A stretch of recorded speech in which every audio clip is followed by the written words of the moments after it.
Hidup Jokowi!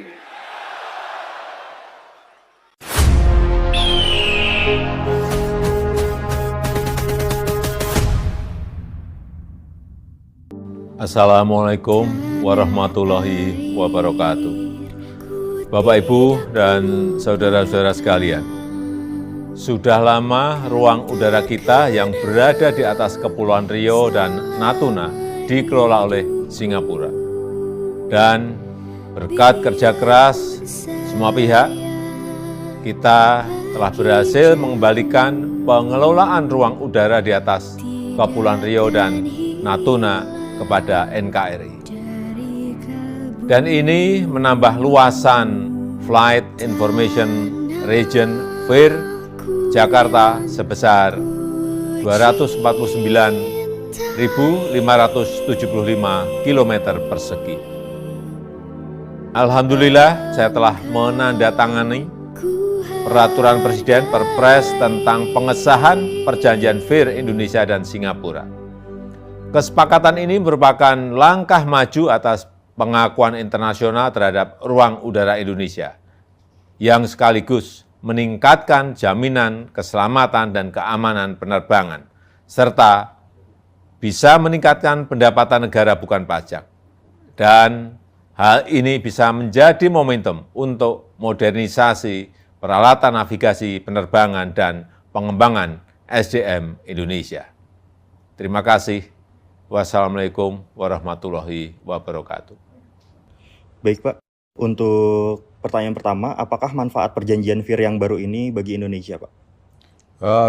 Sebenarnya manfaat utama adalah kita menunjukkan bahwa Indonesia ini negara yang berdaulat, sudah mampu mengelola dirinya sendiri. Dan itu saya kira berpuluh-puluh tahun masalah ini tidak terselesaikan, tapi di bawah leadership Presiden Joko Widodo, kami diperintahkan pembantunya untuk menyelesaikan. Jadi hampir sebelum COVID, ya tadinya sih kita pikir 1 tahun selesai, tapi karena COVID ya tertunda. Tapi kita bersyukur bahwa ini Desember kemarin finalisasinya sudah selesai, dan ini hanya proses administrasi kita yang kita tuntaskan. Jadi ini menunjukkan sekali lagi bahwa Indonesia itu negara yang betul-betul bisa mengatur dirinya sendiri. Pertanyaan selanjutnya, ditengarai kesepakatan yang sekarang tidak ada bedanya dengan sebelumnya mengenai delegasi ruang wilayah 0 sampai 37.000 kaki kepada Singapura. Artinya take off dan landing pesawat Indonesia di wilayah yang masuk FIR tersebut bergantung pada Changi, termasuk pesawat VIP Indonesia, Pak. Sebenarnya tidak begitu juga. Kenapa kalau 37.000 kaki itu bikin kita bulat murni seluas negara Singapura, kan dia nanti masuknya bagaimana? Kan dia harus mempunyai approach lainnya juga. Dan itu yang kita lakukan. Dan saya kira panu internasional. Sama juga dengan Malaysia kalau masuk Singapura. Karena kita kan bernegara. Itulah satu bentuk bernegara itu. Jadi mereka juga bisa masih menggunakan ruang kita untuk approach. Karena kalau Anda lihat, begitu mereka take off, masa take off-nya langsung tegak lurus? Kan enggak juga. Jadi mesti butuh waktu juga untuk mereka naik ke atas. Pertanyaan berikutnya Pak, selain tercapainya kesepakatan FIR ini, apakah ada kesepakatan lain Pak yang dicapai seperti investasi atau ekstradisi? Presiden memerintahkan kami ada 3 sebenarnya. 1, tadi mengenai FIR, yang tadi Bapak Presiden sudah sampaikan, sudah tanda tangan perpresnya. Yang kedua adalah ekstradisi, dan yang ketiga adalah DCA, Defense Cooperation Agreement. Ini pun sudah selesai, hanya tinggal ratifikasi di parlemen kita saja. Saya kira Presiden juga sudah memberikan surprise-nya ke sana, dan insya Allah tidak akan terlalu lama lagi akan selesai juga. Baik, lalu bagaimanakah mekanisme konsep Civil Military Cooperation Framework ini Pak yang akan dibentuk berdasarkan perjanjian FIR yang baru? Lalu bagaimanakah framework ini dapat menjamin kepentingan Indonesia terhadap pelanggaran wilayah udara Pak? Kita juga berjanji, ini juga menarik, bahwa ada staf kita yang ada di Changi Airport. Nah itu juga saya kira pencapaian yang sangat bagus kerjasama antara Singapura dan Indonesia, sehingga kalau ada hal-hal semacam ini kan bisa enak. Misalnya Presiden Republik Indonesia terbang, ya kan ada orang ATR tower traffic control kita di Changi, dan itu saya kira juga mereka sepakat bahwa ya itulah kerjasama itu. Jadi Saya pikir ya, semua saling menguntungkan, dan yang saya paling senang dalam perjanjian itu adalah bahwa ada orang Indonesia di ATC-nya Singapura. Selanjutnya Pak, bagaimana perjanjian FIR yang baru mengatur mekanisme clearance Pak, diplomatic and security untuk non-scheduled aircraft? Ya sama tadi, jadi kita juga tetap seperti itu ada di kita. Tapi kita tetap tadi mengkomunikasikan dengan mereka, dan kita yang memegang kendali. Itu saya kira perlu diketahui, yang dulu kita hampir tidak punya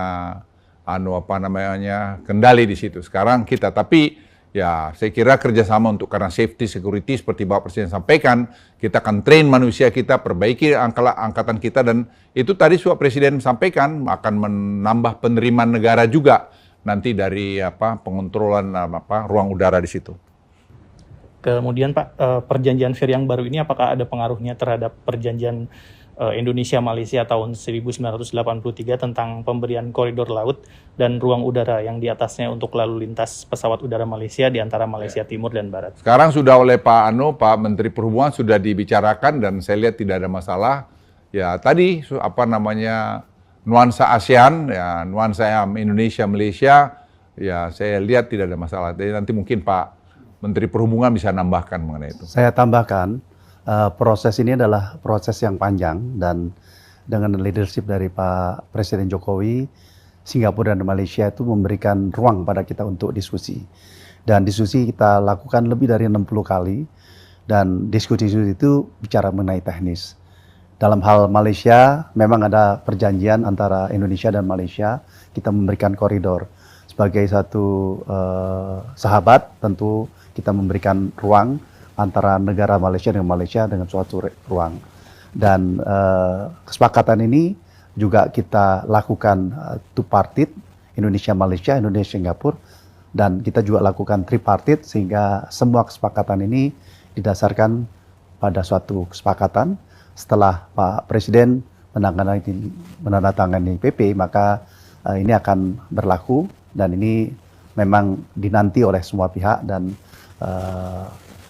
kesempatan kita untuk mengelola wilayah di wilayah sendiri ini akan terjadi.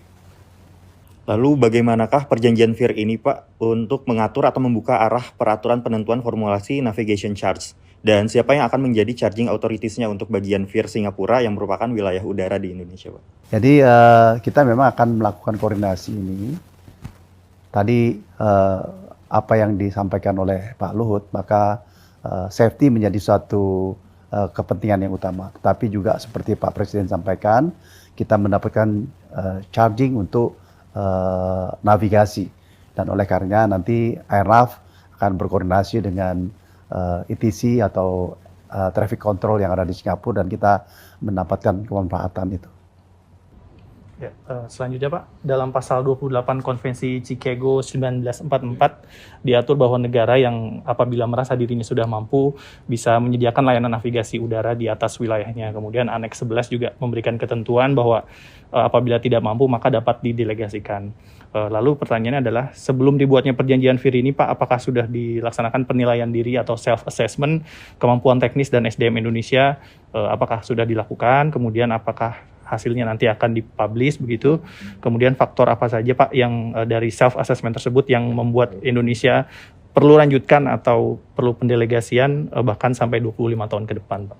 Ya sebenarnya itu detail sekali. Saya kira Kemhub sudah melakukan itu, dan kita tidak lihat ada masalah. Hanya selama ini, maaf kalau saya bilang pemerintah Indonesia itu kurang agresif. Kita bangsa besar kok, masa kita nggak bisa? Itu teknis sekali.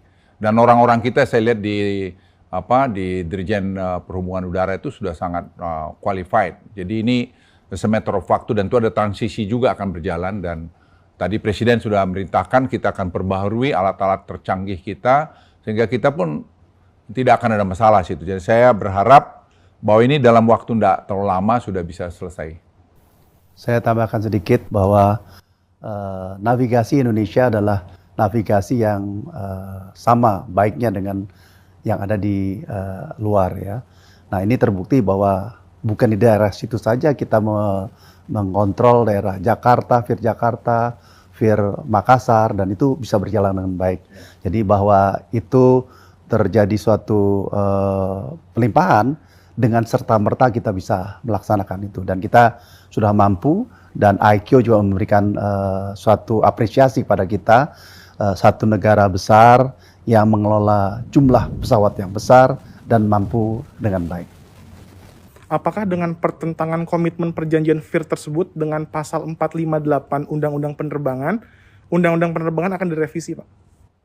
Ya, saya pikir nanti kita lihat Pak Menteri Perhubungan mungkin lihat lagi apa mungkin yang perlu kita sesuaikan di sana. Tapi yang jelas sejak ini ada di kita, kita sekarang sudah memainkan peran kita sebagai negara yang berdaulat, untuk mengelola daerah kita sendiri. Tapi tidak boleh lupa bahwa kita ini bertetangga, jadi harus juga membangun kerjasama itu. Satu. Yang kedua, memang betul perjanjian kita bikin 25 tahun. Mereka tadinya ada permintaan lebih lama, tapi saya pikir 25 tahun, nanti kita evaluasi tiap 5 tahun kalau ada yang perlu di sana-sini. Perbaikan-perbaikan, penyesuaian untuk kepentingan kedua belah pihak. Terakhir Pak, mungkin untuk menjelaskan kepada publik, kenapa aturan ini hanya berbentuk perpres Pak? Apakah cukup kuat gitu, kemudian apakah kedepannya akan bahkan bisa dijadikan undang-undang? Sebenarnya kalau untuk ini cukup dengan perpres, karena sebenarnya sudah semua aturannya ada. Jadi kemarin kita juga lihat, nah yang menjadi harus dari keputusan dari DPR itu ada dua. Satu ekstradisi, yang kedua Defense Cooperation Agreement. Dan ini pun saya kira sudah sampai di parlemen dan kita juga sudah berbicara dengan DPR mengenai ini, insya Allah saya kira juga tidak ada masalah.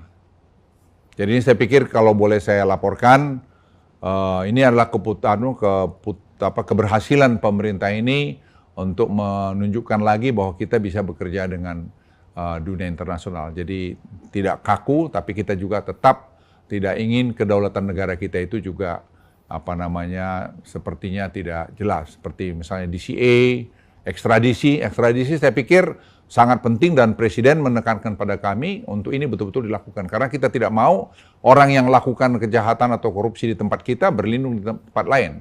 Dan itu saya kira satu keputusan yang sangat-sangat strategis. Ya, jadi kesepakatan ini sudah sangat jelas sekali. Ini merupakan langkah yang maju atas pengakuan internasional terhadap ruang udara Indonesia. Ini jelas sekali udah. Yang nanti kembali